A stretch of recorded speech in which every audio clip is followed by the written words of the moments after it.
On today's World Insight with Tian Wei, a warning on tariffs, chipping away global economic growth. The impact on global growth would be severe. The latest forecast in the OECD economic outlook. And as the Conference on Dialogue of Asian Civilizations in Beijing draws to a close, the lessons from the confluence of cultures.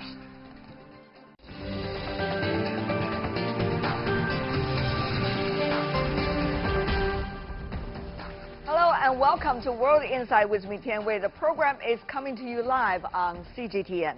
The Organization for Economic Cooperation and Development, or OECD, has cut its forecast for global economic growth this year, warning about the effect of escalating trade tensions.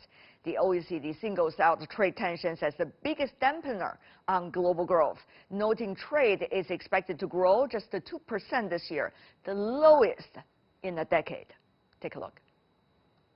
In the OECD's new global economic outlook on Tuesday, its forecast for global GDP growth is to slow to 3.2% this year from 3.5% last year.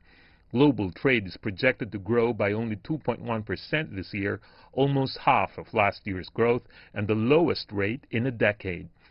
The OECD said extra tariffs announced earlier this month by Washington and Beijing would chip away growth of the U.S. and Chinese economies. The U.S. economy is forecast to slow by 0.1 percentage point to 2.8% this year and slip to 2.3% next year. Chinese GDP growth will also slow from 6.2% to 6% in the next 2 years. The report says trade tensions have disrupted global growth. The main and most urgent issue is the weakness of global trade, and particularly for Europe and China.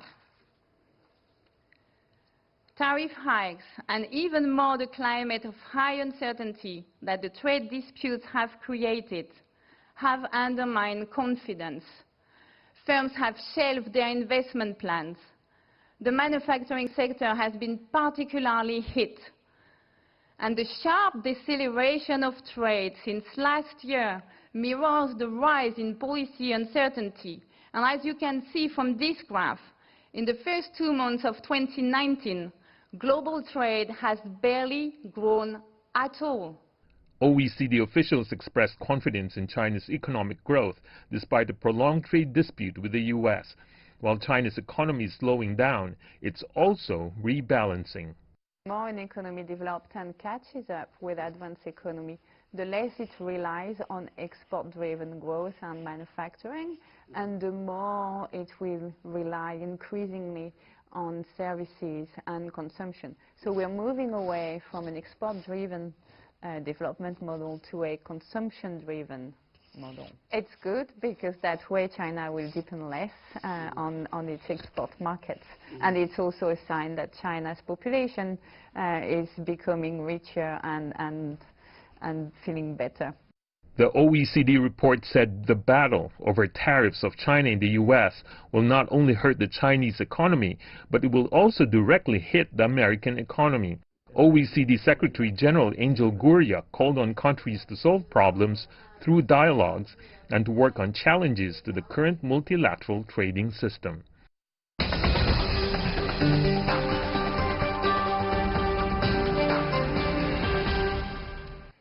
On the OECD economic outlook and the potential escalation of trade tensions, not just between China and the United States, but other economies as well, we are joined by a strong panel. Southampton in Britain, we invited Mike Bastian, a visiting professor of the University of International Business. In Washington, D.C., Paulo von Schirach, the president of the Global Policy Institute. And in Hong Kong, Hong Hao, managing director and head of research of Volcom International. Gentlemen, welcome to our program. 2% about growth rate for China if trade escalate the tension. So what do you think, Mr. Hong, while you are in Hong Kong, is the chilling effect already on the horizon? I think the market is feeling it already. I think both the Hong Kong market and the Asia market are down quite a bit. And the U.S. market is just starting its adjustment. I think most participants in the markets are very cautious about the outlook. And also, if you look at the housing market here in Hong Kong, it's also cooling down as well. So I think people are hunkering down for a uncertain future.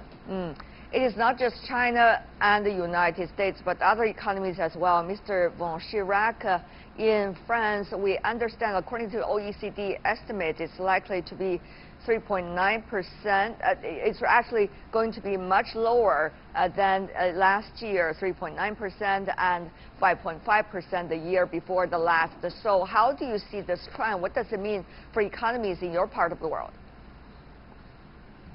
Well, look, there's no doubt that when the two major economies in the world, that is China and the United States, are having this protracted disagreement, to use a polite word, on trade and many other issues that affect both economies, there are huge ripple effects. It's no mystery that Chinese exports to the United States rely on vast and complex supply chains that come from all over Asia and other parts of the world.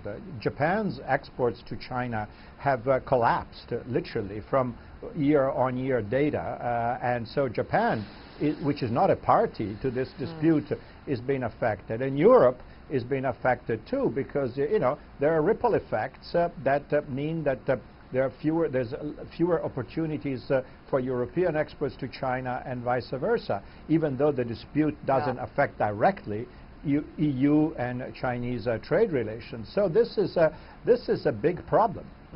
We've already seen other economies having their own complex issues. The UK, for example, Professor Bastian, you know better than I do, with the Brexit and also the uncertainties created by that of a no-ending result yet, and now another layer of big uncertainty of the global economy as a result of trade war. So what does that mean from your perspective? Well, certainly for the UK economy, there's enough uncertainty when it comes to Brexit. There's still a lot of uncertainty. There may be political change far sooner than expected. But as the other panelists have said, when the two major economies around the world are really at loggerheads, and there doesn't seem to be any light at the end of the tunnel at the moment. There's no real grounds for optimism at all. Trump seems very, very resolute. He doesn't appear to be wanting to compromise. That has a massive ripple effect where there are integrated supply chains all around the world. It is a globalized, interconnected world economy, and you can't escape that fact. So the sooner we have some sort of break in this deadlock and some progress between the US in particular and their attitude to trade liberalization, the better. But Mr. Chirac, you can see that President Trump, coming from the US, keep on saying that it is not the American farmers and the American consumers that are going to pay for that, but others rather, namely in his debate, China. But we all know the economy doesn't work like that. But he keep on saying that. Whether people believe him or not, particularly his voters and constituencies, that's their issue. But the question really is, it's really not like that. I mean, we know it's not like that, but he keeps saying it anyway, and he keeps saying that trade wars are great and that the United States will come, in the end, will come off on top, the winner. That's, it's a gamble, not something that has been done on this scale. I mean, there have been trade disputes before. We all know that, whether it be China or the EU or the negotiations for the renovation or renewal, rather, or update of NAFTA, issues with Japan, but not on this scale and not this protracted. And of course we know that there are certain American economic sectors that are already suffering, namely the farmers, who happen to be, by the way, some of the, coming from a part of the United States, the Midwest, which is sort of the core political support for Mr. Trump that helped him to gain the presidency back in 2016. I am not quite sure what the game plan is. The idea is that they can sort of force China into a more malleable negotiating position that would deal with many other issues that are really beyond the trade imbalance, which is what triggered the current negative climate. There are all kinds of other issues on the table, as we all know. But again, President Trump keeps saying we're going to win this one. We'll see. What does that mean, win this one? Of course, that's up to interpretation. Professor Bastian, we all understand the American farmers, the American agriculture, in fact, to a certain extent is based on exports, particularly its exports to China. Now, there are certain reports suggesting the American farmers are diverting their export markets. For example, European countries could be taking a share of it, but the question really is how big. So what do you make of the argument like this, and an argument based on which it seems that the whole administration of the United States is now approaching and having a big impact on economies, including yours? Well, Trump's words are shallow, to say the least, and we're seeing that these tariffs are increasingly causing a burden for U.S. companies, for U.S. consumers. Walmart recently publicly said prices will rise. Retail trade groups have warned that retail prices will become the norm, so it's not just the farmers that are suffering. 41%, something like that, of all apparel imported into the US comes from China. 72% of all footwear imported into the US comes from China.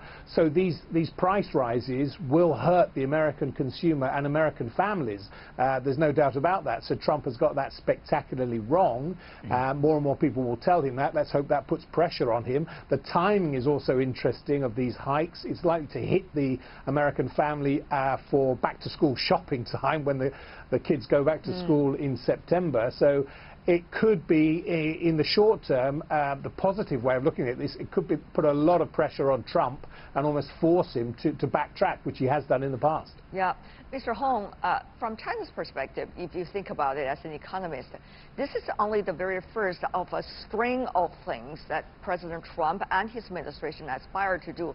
I mean, having a trade war with China, forcing and cornering the so-called opponent of a trade discussion, therefore to win the upper hand. Next, you have Japan, you have the European countries, you have probably Southeast Asian countries as well. So what does it mean, China now with the United States, the precedence that's likely to be set over there, and its implications for the other economies, discussions and negotiations with the U.S. about trade? Yeah, well, I think, you know, for now, it's a challenge that the Chinese people are facing. And also, I would doubt that the U.S. can open war with so many different economies at the same time. It would be almost impossible. And also, you know, people should keep in mind that the U.S. market hasn't corrected, and also the Trump's approval rating, for some reason, is still staying at a very high level. I think, you know, even though some of the U.S. economies are feeling the pain because of the tariff increase, but I think, you know, most U.S. people are still, you know, thinking that Trump is doing a good job until the pain of the tariff really hits the U.S. economy and the U.S. market start to crash down. So I would say that, you know, it's not likely that he can open fire on so many different countries, but then at the same time, I think, you know, one of the two sort of key key measures to watch really is the U.S. market performance and also the approval ratings.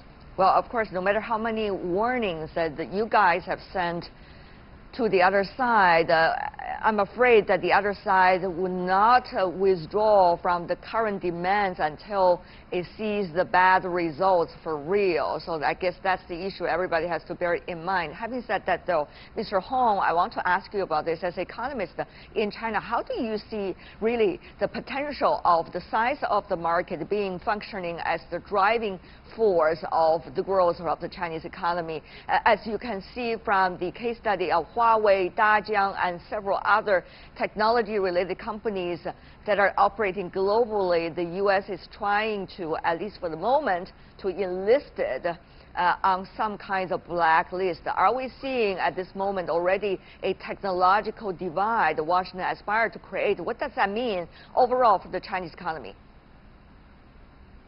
Yeah, I think the risk is rising, and also, you know, in the coming weeks, probably the headline risk is rising as well. So it would make people feel that the pressure is building up, and also the situation, appears that it's worsening. But having said that, many of the technology firms that you mentioned just now have, 6 to 9 months worth of inventory. So I think for the first 6 to 9 months, many of them should be fine. And also, as a leading Chinese technology firm, Huawei, probably other technology firms as well, they would have a backup plan. So I would say that, yeah, even though the situation now is looking precarious, but I would say, since 2018, since the trade dispute started, I think some companies should have gotten ready for this. But as you mentioned, Mr. von Schirach, the thing is not stopping at trade. It is only the start, isn't it? If you look at the track record since last year about China-U.S. trade negotiation, the consultations, the thing is much more about the geopolitics. The thing is much about the number one do not want the number two to climb up unless it is buying into all the demands of number one, which is impossible because it has a lot to do with sovereignty and many other issues. So Mr. von Schirach, it's likely, many suggest, that this uncertainty will continue for really quite some time, not just 1 year or two, but some time to go. So what would that mean to you if you look at the economic prospects? Go ahead. Well, look, as the other panelists have also suggested, at the moment, the impact of this trade war on the American economy is minimal. Yes, there are some sectors, namely the exports from the farming sector, that are being hit hard, and the government, Washington, is coming to the rescue with subsidies and help and financial aid to the stricken farmers. But at the moment, the economy is doing pretty well. I mean, we have the highest rate of growth among the advanced industrial countries, way ahead of Europe, more than double the rate of growth of Europe. Yeah. Unemployment is at a historic minimum, so things are looking good. But of course, we haven't seen, the ripple effects as yet of the trade war, assuming that this will be protracted. What I would hope, and others hope too, is that there would be some kind of a grand bargain between the United States and China on the joint understanding of the rules of the game. I think this is the fundamental issue.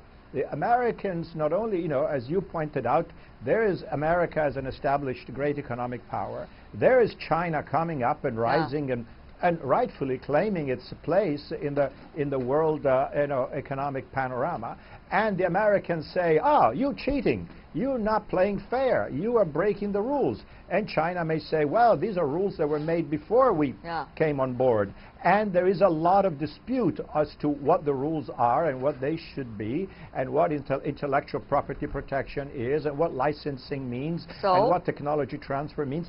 I am sure this can be, with goodwill, it could be agreed upon. Very interesting. It's complicated. Very interesting. Right Professor Bastian, Mr. von Schirach, let's just give others some time as well to respond to this question. We have seen over the past decade, it's not rare that the allies of the United States did not necessarily agree every step of the way. The deeds, the actions, and the rhetorics, as well as the ways of doing things of the United States. However, very unlikely, including the European allies, such as the UK, is going to budge against the U.S. practice. And now you see a U.S. practice coming into a different shape, what many call as the sharp power, meaning trying to overpower the others, use its enormous amount of economic and political might to let others follow suit. So are we going to see that continue in this and the next rounds of trade talks at a juncture of what many call great change, and yet we haven't seen how changes are likely to take place? Professor Bastian. I don't think we are likely to see that continue. We've seen already that Trump has immediately abandoned any sort of special relationship with the UK and special relationships with Europe. So I think I'm not quite in agreement with the fact that the Allies won't sort of budge from somehow supporting the US. I think they will, and when it came to the Asian Infrastructure Investment Bank, many of them signed up specifically against the US, almost ordering them not to. So I think we will see a change in the balance of power, and I think from a brand management perspective, which is my perspective, I think the key to all this is the international rise of Chinese companies and Chinese brands, and I think that power will usurp the US political power. It has already started to do that, and that will do that more and more. And the Europeans, the UK economies and industries will be swayed by that, and will form longer and deeper lasting relationships with China, and America really is going to be left out in the cold. Mr. Hong, we have to be careful, don't we? In a way, because the America that we're talking about are quite different within itself. Certain groups believe in certain ways of globalization, others disagree. Some try to see the reality, others try to hide away, others taking America first, while some of the rest saying it's not.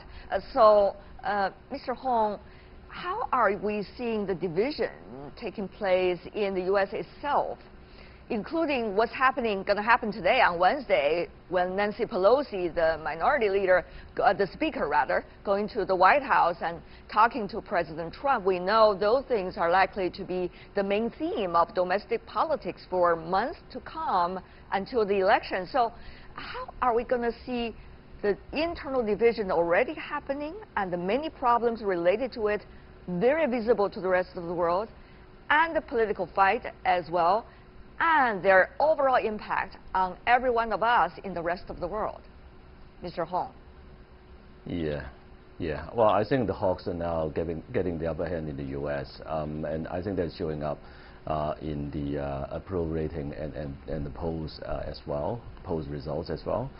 So I think, unfortunately, we can't rule out the possibility that Trump is using this so-called trade dispute to divert the attention from political pressure he's getting from the opponent parties.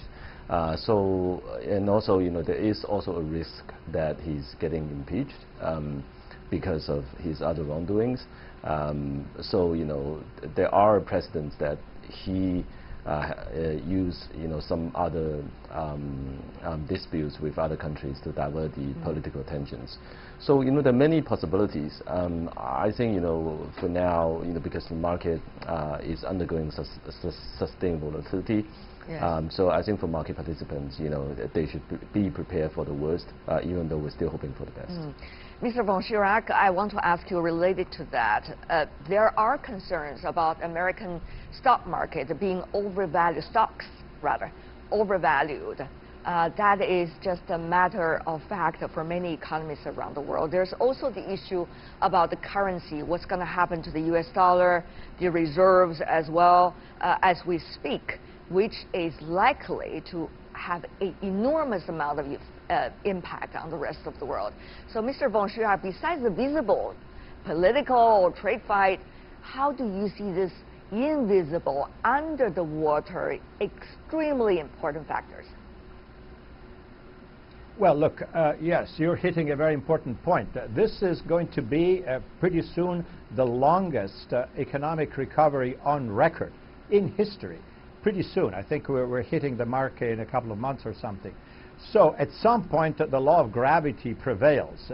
Recoveries are not forever. And so whether it is the trade war with China that will precipitate, that will trigger a recession or a combination of other factors, we don't know. On the stock market, for sure, the stock market is inflated, and this is in large measure a legacy of the continuing policy of the Federal Reserve to have artificially depressed interest rates, which led to a bidding up of stocks, and also the fact that companies can borrow now at almost zero interest and use the money that they borrow to buy back their stocks is not a very good sign, because it means stocks are indeed inflated. Now, how much? It's a question of of dispute, but certainly they are inflated, and therefore there could be at some point the perfect storm sectors that go into recession because of the trade dispute, with China and other countries. The market getting spooked by some other event and a gigantic sell-off. That's possible. I'm not predicting it, but I'm saying these are weak spots that are not immediately obvious in the day-to-day, headlines. I see. The trade dispute, China-U.S., and probably between U.S. and other economies are already setting a quite dim tone of the global economy. Professor Bastian, before we go, what are the biggest concerns for you before we wrap it up? I think the biggest concerns are, as your panelist said, the hawks and Trump. They're in the ascendancy. There doesn't seem to be a Democrat coming out and who can really change the political system, take a different approach at the moment. Hopefully that will happen. I think I'm also concerned for the American economy and American brands. I think they are less attractive around the world, and the rise of Chinese brands has a lot to do with that as well. Thank you very much, the three of you, for being with us. Mike Bastian, Van Schirach, and Hong Hao. Thank you so much.